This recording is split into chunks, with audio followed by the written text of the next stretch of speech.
Retrospectors, did you know our paid subscribers get early access to our episodes? Yes, a whole year in advance, indeed. You can unlock 50 episodes that won't be on our free feed for a whole year right now at patreon.com/retrospectors. Get exclusive content and support the show at patreon.com/retrospectors. It's May 27th, 1798, and another remarkable event is about to be uncovered by Ariel, Rebecca, and Ali, the Retrospectors. In late 18th century Britain, duelling carried a fatality rate of around 15%, making a pistol duel a serious gamble, not only with one's honour, but also with one's life. Yet, gentlemen still undertook the challenge to take to the field, including two who met today in history in 1798. One was the politician George Tierney, the other his challenger, none other than the Prime Minister, William Pitt the Younger himself. Yeah, which is extraordinary. I mean, as you suggest, we have covered duels before. They weren't uncommon. There were an estimated 172 duels during the reign of George III. Even the Duke of York got involved in one in 1789. But it's the fact that this one had the Prime Minister in it that is particularly notable, especially as it is Pitt the Younger. I mean, he's a very significant Prime Minister as well, obviously the youngest ever Prime Minister, but the one who kept the UK together during the French Revolution and the American Revolution. So there's a kind of fun counter-narrative experiment in, well, what would have happened if he'd have died on this day? Spoiler, he didn't. But nonetheless, what a spectacle. The Prime Minister having a duel. I mean, I know we're in the 17-somethings, but 98, we're basically in the 19th century here. This must have seemed old-fashioned then. Yeah, so early in the morning on this day, two carriages pulled up on Putney Heath, which was then a rural spot several miles outside of London proper, carrying four distinguished gentlemen, which was Pitt the Younger, Tierney and their seconds. And they then chose their pistols. And although the arrangements had been carried out with utmost discretion, word had got out because a small band of spectators had gathered to watch. I mean, no wonder when the duelists are the sitting Prime Minister and an opposition MP. Yeah, can you imagine if Keir Starmer took on Kemi Badenoch with guns in the park? Netflix would be fighting over the rights. And then the two challengers took up their stance 12 paces apart. Now, they probably didn't stand back to back, walk in opposite directions and then turn and fire. This was the rather more dramatic continental style. British duelling had a bit less flair. You were sort of just placed 12 paces apart and then you would shoot when you were told to. Both shots missed in the first round. When the moment came to take a second shot, Pitt fired into the air, which was a practice known as deloping. It wasn't recognised in all duelling codes, which basically meant throwing away your shot on purpose as a way to signal your willingness to end the duel without bloodshed. But because you were then exposing yourself theoretically to the other person shooting you, you also weren't compromising your honour. You weren't saying, I don't want to do it anymore because I'm a coward, because theoretically the other person could just shoot you, although this was considered very disreputable behaviour. Satirical cartoons of the day show him firing into the air, maybe because it's clearer visually, but the typical practice was to fire into the ground. So if you raise your arm to fire into the air, your opponent could easily get the idea that you're about to fire at them. Yeah. The seconds then went into a little parley, and it was agreed that satisfaction had been given and the two parties could go their separate ways unharmed. Oh, also, I don't want to say there was an element of midlife crisis, but this was the day before Pitt's 39th birthday. And he's Pitt the Younger, so for him that's like 75. Yeah, right. He's like, Pitt the Elder is my father. Well, of course, news of the duel spread incredibly quickly, and public response was everything from dry amusement to full-on alarm. Some observers treated the whole affair as just faintly absurd, with one remarking that, quote, never did two men meet more ignorant of the use of their weapons. Satirists, as you mentioned, Rebecca, quickly seized on the moment, most notably James Gilray, whose cartoon mocked both men and the ritual themselves. In that impenetrable way that cartoons from 1798 have a habit of doing. I've looked at it 3 times, don't get the joke. Everything's labelled. It's like dignity, the body politic. And, the only one I understood was the one where they made fun of how skinny Pitt was. I'm like, I get it. Thank God. Yeah.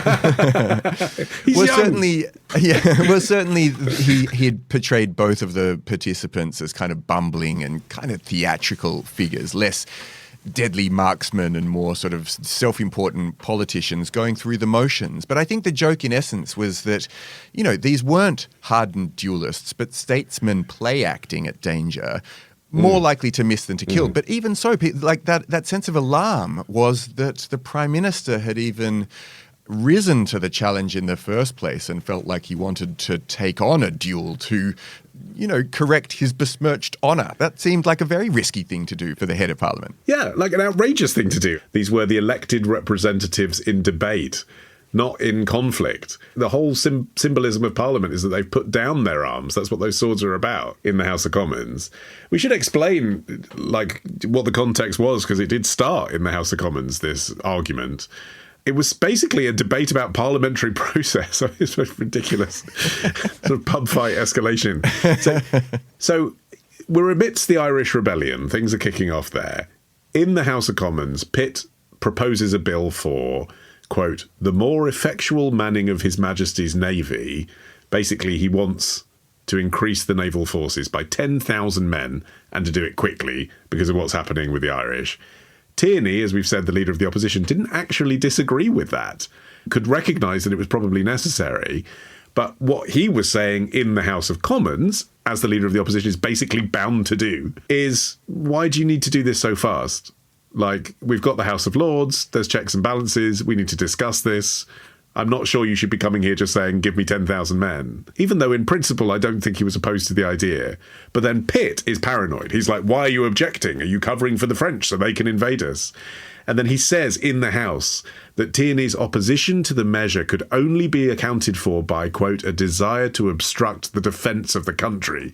So then it gets wild. Tierney's like, no, I'm really patriotic, actually. I'm just scrutinising your motives, as is appropriate for someone in my position, thank you.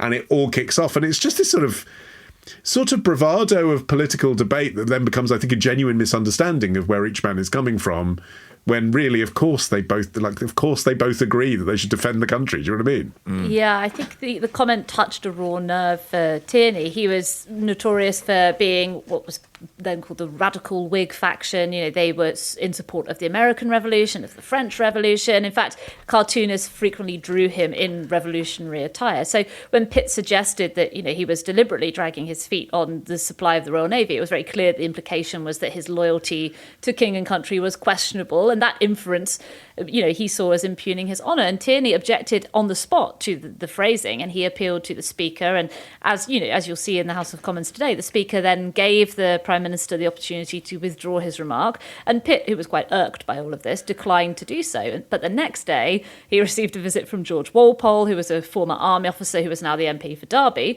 informing him grandson that of the former Prime Minister, I presume, Robert Walpole. I think great-grandson. Yeah, of the Walpoles. What a mad history we have. I know. And so he was there to give him the formal information that Tierney had challenged him to a duel. Walpole was going to act as his second, and Pitt accepted, apparently quite unruffled by this. And he actually the first person he approached to be his second was the Speaker of the House, Henry Addington, who was obviously no, not really, doesn't really square with the position of Speaker of the House to be seconding people at duels. And eventually Pitt settled on one of his closest political allies, Dudley Ryder, the MP for Tiverton, and the Vice President of the Board of Trade. So you had these, all of these people quite distinguished. Even, you had the Prime Minister and a leading opposition MP, but then also as their seconds you had sitting MPs as well. So it really was quite the Westminster get-together. Well, and also you've got the involvement of God in duels, haven't you? So the watchword of the duelists throughout the century was Deus vult, God wills it. In other words, Providence is going to direct the swords or bullets in this era. So you've got this extra dimension there where people genuinely believe that. So I suppose you're elevating it in a way in their minds, and this sort of chivalric sense of it. It's not just about our honour, it's also letting the great man in the sky decide this for us. And so you have this weird combination in this event of the two types of duel as well, in a way. The judicial duel, deciding who is right and wrong in law, and the chivalric duel of the type that I'm saying, you've besmirched my honour, because it is about honour, but it's also literally about the process of law itself. That was what originally they were debating.